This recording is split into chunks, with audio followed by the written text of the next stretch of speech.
eylermen senme kıvali. Ağlama Mahymjan ey, gitsem gelermen.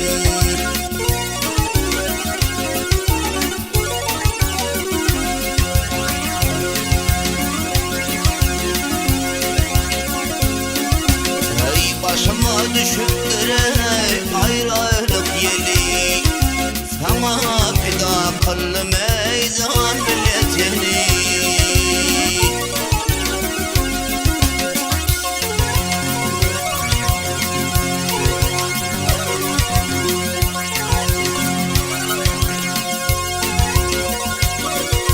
Ya Rabbi ol babakan öldürsün beni.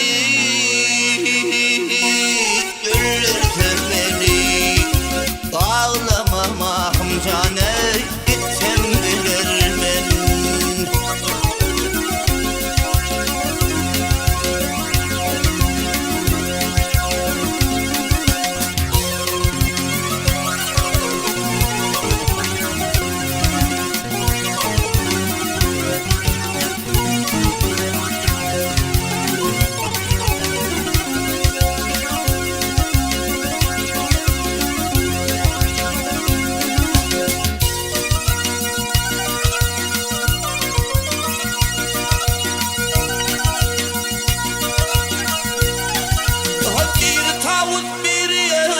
Kölün sonası, kölün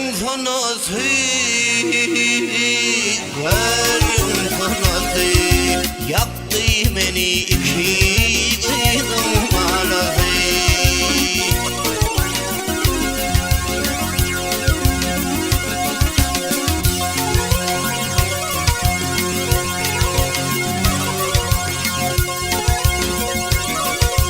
Her ruhsat berey mahım, kıydım yenesi.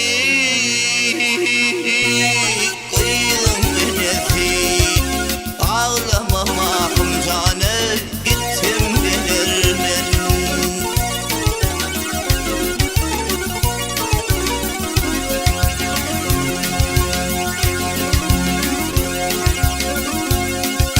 Tahir diyer söydim iki perini, Tatar'da Döwran ey, Bağdat'ta seni.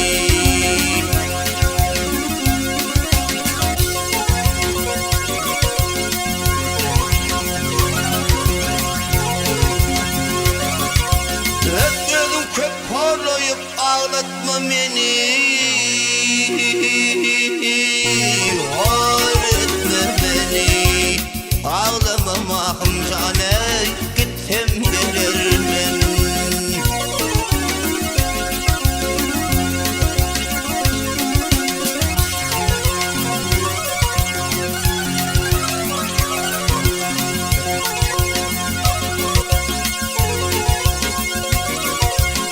Rabbi ol babakan öldürsün beni. Öldürsün beni. Ağlama Mahymjan ey,